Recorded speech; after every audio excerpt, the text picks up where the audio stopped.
with the bonus of star fall here coming from Esmeralda will be really good as a combo wombo here from the side of Onic Esports. But RQ Hoshi, I wonder who will they secure next as their two last picks, Mirko? I think it's Barrett. It's Barrett and maybe depends if they want to go for a mid laner or if they want to go for another jungler, because this Hayabusa can flex mid, so Araki Hoshi has some room to work with here. If they Barrett, I think it's a no-brainer, just counter that Paquito 100%. But the last pick is something definitely. If they do want a mage to do extra magic damage, it would be good. It would be it's a Beatrix again, and it will be the Changa as well. Again, this can go either way. Beatrix can go to the mid lane, Chang'e can go to the gold lane, or vice versa. Same thing with Hayabusa, right? This Beatrix technically can go to the jungle, it's just not really efficient right now, so I'm counting that out for now. Araki Hoshi with this draft, once again, they are lacking a tank, they are lacking a frontliner, they are not going to be able to sustain that much with this Ruby, and unfortunately, I don't really like their draft coming into the second game, Arashi. Yeah, I think there's a bit of a mixed situation coming in where some people want to dive in and some people don't. So they have a chance that they make the fight kind of messy, but the thing is, against a team like Onic, you know for sure they know exactly if being messy in their team fights is gonna result in a loss. So there's no way they're gonna let that slide that easily. I was thinking that some of them might, pick a long range kind of mage for the last pick, but it is the Chang'e, so more damage per second, more AoE damage overall, I believe. But I think there was some value in picking up maybe a long range burst playmaking situation. But obviously those are the picks and bans. Yeah, exactly. I was thinking of the Farsa. But with the picks and bans, what do you guys think? I think I prefer Onyx draft so far, but what do you guys think? Yeah, same thing here. I prefer Onic. I think it's going to be a 2-0 game, but we'll have to wait on Eterna's option right there on her decision, because we are going to get straight into the second game. Tell us what you think in the comment section down below. Hashtag VivaRQ or hashtag OnicWin. Vote for your teams and show your support down in the comments down below here. And as we are getting onto that point, Eterna, I do want to ask you for the composition. It is 2-0 for Onic right now. Me and Arashi, what about you? I'm gonna have to agree with you guys. Again, I really like the composition coming in from Onic Esports. I just think it's more whole. I think it's more balanced, especially with everything going on right now with the RQ Hoshi composition. I'm not sure what they're trying to go for, and I guess they're still really, really into the Beatrix pick. But yes, I do like Onic Esports a better Miracle. Yeah, this time around, Albert will be able to secure all of his buffs without an invade from Onic Esports. Again, RQ Hoshi not playing as aggressive as the last game. Going in for a crazy trade in the early game, Psycho flickered in the first game. But this time around, Psycho using the Angela, playing a little bit more passive, just getting some XP for his mid laner right here, as Drian has been incredibly effective on that Saber in that previous game. So coming into this game, it is very, very scary, guys. Not gonna lie, it's very, very scary. But xinnn will be on this Chang'e. I don't know about that, because Chang'e not really a high mechanical hero, so it's kind of a waste to put that kind of hero on someone like xinnn. But now the counter damage will be able to connect onto R7. Psycho is right there to help him cut the wave, though, so it's no harm done whatsoever for the side of RQ Hoshi. But Onic Esports really looking for a dive on the top side towards xinnn. That's an out that has been used right now, but it's not gonna miss. It's actually gonna miss everything. And xinnn tries to outplay, but again, with the Chang'e pick, right, you are basically useless until you hit level 4, especially against a Paquito. You're just going to get out-traded every single time, and that is exactly what happened there in the top side, Eterna. Yes, you're completely right. I mean, being a Chang'e going against Paquito, there's so much pressure coming on from Paquito. And as we know, Chang'e, without level 4, without her meteor shower, she barely does and has any impact. But here we see both teams are already rotating towards that turtle. So much damage output coming in from Clay. And Keyboard gets super low, but of course, turtle will be secured. But oh my god, Jirikan going and getting so low, and it's another kill getting secured here by Clay. Oh my god, that was a weird trade at turtle. Yeah, it was very good retribution as well from Albert as xinnn comes in to use that meteor shower to clear the way in the mid lane. Again, this is Araki Hoshi at least showing up to the fight here. I thought that was going to be a very bad play from Araki Hoshi because again, Onic were marching down there on the turtle side where RRQ managed to get the turtle. Again, Albert, one of the best retribution players here in MPL, so that was just well played. But Tyrant now comes in onto R7, a lot of damage. The barrage coming in to Keyboy. He's going to get taken down instantly right there. Rion is next on the chopping block, but he's looking at the combo. The falling Simon lands onto 3 members. A double kill picked up for RRQ, but instantly responded there by the side of Onic Esports. Now Albert versus Sans. Sans has no buff. Doesn't have an orange buff right now, so Albert technically can win this 1v1, but he decides to move backwards. It will be an equal trade at the end of the day, guys. Okay, but right now, Albert, again, able to get that gold buff, and look at that, so fast right there, dealing damage to CW as xinnn will use the meteor shower once again to clear the wave and get himself a huge chunk of gold return. Yes, you're completely right. As we're going into minute number 4, and it seems like there is a slight gold gap, although not quite significant, favoring the side of Onic Esports. But RRQ seems to be playing this quite well as well, quite disciplined, and they're being very, very careful as Onic cannot really seem to be getting the lead that they could in game number 1, probably because they have Granger as their jungler, and as we know, Granger, although is a really good... Oh, but here we see there's Meteor Shower coming out here to the side of CW, but CW doesn't take much damage, and it seems like Onic Esports will be putting a lot of pressure here in the top lane and will be able to secure this first objective, Mirko.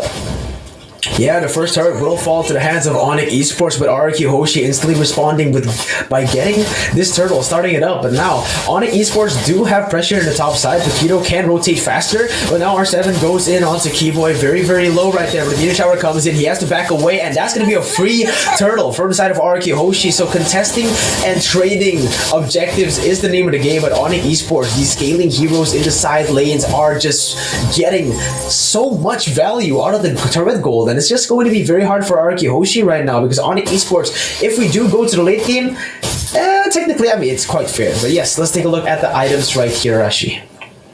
CW has a Bloodlust Axe already, big damage, and obviously he is a lane that his team is maneuvering around, using him as like a, you know, the strong lane to bank off plays off.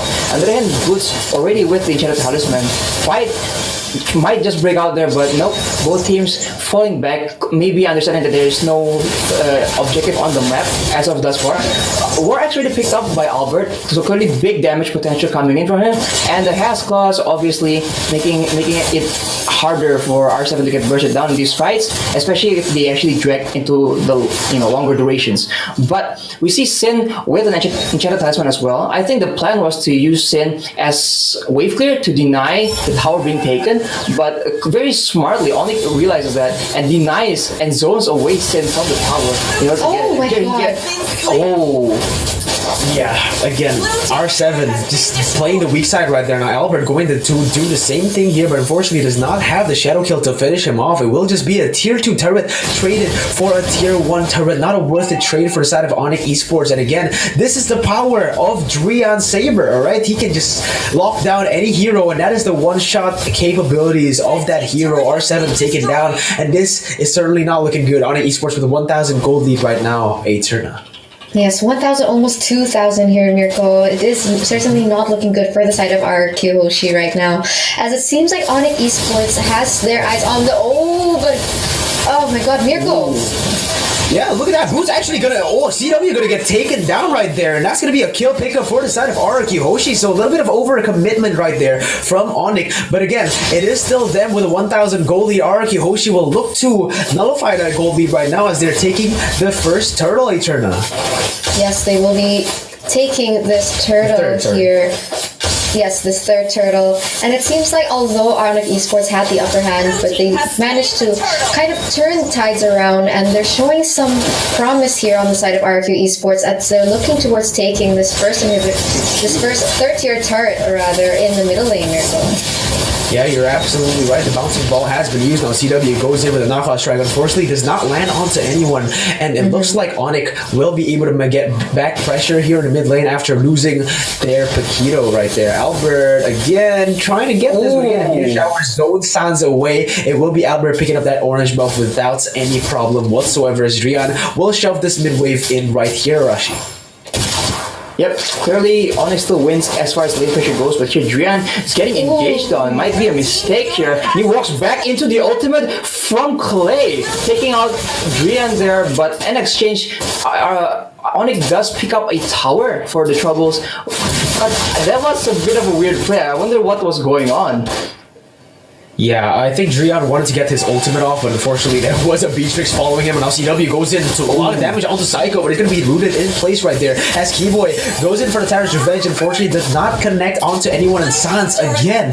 They are trading kills for objectives, alright? Even though Onic Esports, even though RQ are climbing in terms of kills, Onic have the map control. 2 tier 2 turrets in the bottom and in the top side has been taken away right now, Eterna. And as you can see from the real-time win probability, it heavily favors Onic Esports right now. Yes, I mean, it could be towards the draft, like we also predicted. We didn't really like the drafts coming on from RRQ, and it seems like the real-time win probability reflects just that. But okay, Albert getting a little cocky here to the side of Keyboy, but of course Keyboy, with his bouncing ball, has the ability to maneuver around it, and it seems like both teams are just trying to position and trying to figure out how to engage in a proper manner, because they know if they do lose this, they might lose their momentum. Yeah, certainly they might lose their momentum, so both teams looking for a mid lane pressure right now as they go towards the turtle, but again, the Lord will spawn, so that is the 4th turtle denied from both teams, but Boot's going to be the target right now. The meteor shower connects entirely, and that is going to be a lot of health taken away. Now Sid is going to be the target. Sounds comes in with Rhapsody, instantly taken down, and look at that, Psycho, the triple sweep, and look at that as well. CW gets a knockout strike on the 2 members, R7 and Albert still able to survive, but that is going to be a 2 for 0 trade. R7 looking for more right here as he still has the I'm offended. No, he doesn't actually. So, oh no, Tyrant's Revenge hits onto R7. No follow-up just yet, as Keyboy might be targeted as Clay and friends here, doing so much to Keyboy. Still able to run away for now, but Shadowkill finally finishes the wall. And CW trying to defend. It is still Onic Esports going in and taking the Lord. A kill traded for a Lord. Another objective traded for a kill. RRQ Hoshi just not able to produce results with these plays right here, Eterna.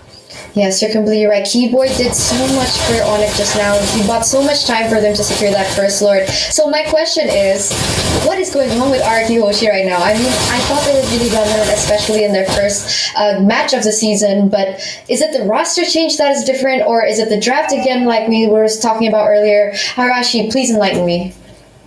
I think it goes back to the draft here. I'm pretty sure the audience is quite tired of listening to this, but the RQ Hoshi doesn't have a reliable crowd control to start fights. Meanwhile, if you notice from the side of Onic, every time there's a chance, every time someone's out of position, every time you see someone just, an opportunity, a chance, you just see Keyboy just jump on it like there's no tomorrow. So that is a big difference, having a proper reliable engage, and because of that, you can even see the members of RQ Hoshi gravitating towards the tower. It's fearing getting picked off. Here, yeah, plays opening miracle. Yeah, again, I would agree 100% with that. They don't have a reliable engage. They don't even have CC, to be fair. The only CC that they have comes from Angela's second ability and R7's I'm Offended. And also, obviously, his stun. But that is definitely not enough compared to Onic Esports, which has a lot, alright? The Falling Star Moon, to combine with the Tyrant's Revenge, Tyrant's Rage, and also the Bouncing Ball, and also CW with the knockout strike, the triple sweep as well. There's just so much CC from the side of Onic Esports and no CC whatsoever from the side of RK Hoshi. What they need to do is just completely burst enemies down, and going on to Keyboy is going to be target right now. Is there going to be a lot of damage put onto him? He's going to be killed just like that. But Albert looking for more. This is what they wanted to do right here. It will be a kill traded back out. Albert gets slain right there, but CW will be traded as well. Oh, he still managed to get away, but look at that. Sin finishes him off in the last second. Clay now trying to deal damage in the backside, but Drian is looking for something. He's looking for a kill. As R7 is still able to buy enough time and sustain with his healing and his lifesteal. 8 to 9. Onic Esports are on the back foot right now as R7 gets the hard card and is pushing forward, Eterna. Yes, that was a 1-2 trade there in the previous team fight, and it seems like RRQ are trying to use this momentum to get an objective as they can, as they're headed towards that third tier turret in the middle side. But oh my god, there is Falling Star who that connects. I'm offended as well, as Sasuke super low here in this situation. Dreon trying to get a knock-up strike, and of course R7 is the target. Meteor Shower getting so much damage onto the back and front line, and Mirko. Yeah, unfortunately, even with all that damage, again, they don't have any resources to lock their opponents down other than the first I'm offended. If you don't get the kill after that first I'm offended play, you're just not going to get a kill because, again, Onic Esports, not only are they good at engages, that they have CC, but they are also very, very mobile here. Those heroes have a very, very high mobility here, Arashi. But let's take a look at the items. Tell me what's going on with the 2,000 gold lead that Onic has. One thing I find interesting is that there's no healing reduction yet coming in from the side of Onic. So I guess in this situation, Ruby isn't really an issue thus far. But on the other hand, we see that xinnn has already built a Ice Queen's 1, so that gives some kind of slow, some more utility for them to work with. But again, I don't think it's gonna be enough, especially against the roster of Onic right now. On the other hand, Albert already having the War Axe, the Endless Battle, and enough for big damage, Mirko. Yeah, big damage indeed. The Shadow Kill comes in, and Albert is actually able to outplay that situation. xinnn gets a double kill, Albert gets slain, and now CW is going to get a knockout strike on the 4 members. Unfortunately, he will still fall down as Clay will pick up the kill right there. No, R7 gets the kill, and this might be the turning point for RRQ Hoshi. Even though they don't have CC, they managed to bait out the resources, and in the end, managed to get the kill, and now Meteor Shower comes in onto Boots. A lot of damage has been placed, and that's going to be the oh my god, next endurance damage coming in, and Sans will be able to back away with the help of Dan Sonata and his dash ability. The Lord has spawned, but again, they do not have their jungler, so this is a very, very risky play if they do decide to test this Lord. And yeah, they're just gonna back away. Not much they can do there, so back away, look for a kill again before they try to get this Lord return. Yes, I mean, this real-time win probability is continuously shifting towards the side of Onic Esports, but I'd like to highlight that damage coming in from xinnn, that I'm offended going into the Meteor Shower did create a lot of space, especially for RRQ Hoshi, and Onic Esports was not able to complete or win that favorable trade, as it seems like Lord will be up, and both teams seem to be rotating as well to that area, Mirko. Absolutely, and xinnn, this is what they wanted from the Chang'e, just absolutely amazing wave clear. But again, if you only get this Chang'e for the wave clear, he doesn't have the side lane pressure that you need from the meta right now. You know, it's a lot about the side lanes nowadays, and if you can't contest or match that Esmeralda, he's just always gonna get pressure right there, and he's always gonna win in the team fights because they'll always have the man advantage. And now Albert caught in a sandwich right there. Drian might just go in on him, but he's able to run away with help of hard guard. Now R7 is gonna be caught outside of there. Keyboy trying to deal damage, but look at that. The Shadow Kill comes onto Sans. Gets taken to half HP as Albert goes down. There's gonna be a kill. Oh no, almost for Clay! Oh my god! He just deals so much damage right there. He bought so much time. I mean, Albert bought so much time for Clay to pop off in that team fight, and look at the Meteor Shower coming in to deal a lot of damage and to zone the players of Onic Esports, canceling some of the recalls right now. This is the time for RRQ Hoshi to push the waves and go back and start this Lord, because if they don't get this Lord now, they will not get it in the future. Onic Esports will understand the gameplay and will not make the same mistakes. I think Esmeralda should have just stayed in that top side, getting the inhibitor turret, because being in that team fight didn't mean a lot right there for Boots Eternal. Yes, you're completely right. I mean, going into the 15-minute, almost a 16-minute, we can expect that the damage output coming in from Clay and xinnn will exceed tenfold. So Onic Esports really need to be careful with their positioning as well. If they want to take team fights, make sure it isn't around the jungle, because as we know, Meteor Shower works so well when everyone is stuck in a corridor. So this is going to be something that Onic Esports really also needs to put into consideration, as this Lord has already been poked down by RRQ, but it seems like there are no real commitments from both sides. But Tyrant's Revenge connects, Mirko. Yeah, Tyrant's Revenge connects, and that's not going to be enough damage for anyone. Meteor Shower does not connect onto anyone. They're not going to be able to get this, and the Enhanced Lord will fall in the hands of Onic Esports. That's what I said. If they weren't able to get the Lord when they won that initial team fight, now Onic Esports, knowing that all they need to do is get a pick off of their front line, they did it, and instantly RRQ have no response responds to that. R7 is their one and only frontliner. That is why I really don't like this team composition. They don't have any tanky or sustainable players except for R7 that is on this Ruby. As now we take a look at the items before the Lord marches down the base, Arashi. Right, as you mentioned, this even though R7 is the only frontline available with the Mounted Kuros and the Dominance Ice, so once R7 is down, they are forced to retreat because again there's a difference in the potential engage from both teams. And now knowing that they are winning, they don't really want to go for those team fights where RQ can get to use their AoE potential for combos like we saw earlier where they won a team fight. So Onic Esports here trying to split the map as much as possible. Oh my god, and look at that! Oh yeah, look at that. Boots is gonna get taken down. It's actually RQ Hoshi coming up on top right here in the team fight. Albert going in with onto Drea. That's gonna be a kill pickup as well. Drea's gonna get slain, but Triple Sweep will come out first as Albert will be taken down as well. Kibo's gonna be next on the chopping block as he gets taken down instantly as well. It is gonna be a 4-for-1 trade for the side of RQ Hoshi, even though it seemed like it was just going to be Onic Esports taking the objectives. RQ Hoshi are pushing into the base and getting the objectives that they needed. 4-for-1. They might just look for the end here. 20 seconds are on the clock. Sans is the only one defending, and the meteor shower comes in. Sans is gonna get bursted down. This is the end. No way. Psycho. Everyone's coming in. They're gonna have to take this base, and there's gonna be a lot of wave clear coming in from Clay. 10 seconds onto Boots. Will they be able to clear the waves as fast as possible right now? It is one more cannon minion. Boots is trying to respawn, but it will be RQ Hoshi taking the game. What a comeback. What? My god. RQ Hoshi with all the odds stacked against them with the gold lead. 7,000 to the side of Onic Esports. RRQ make one big play and turn it around. Very reminiscent to how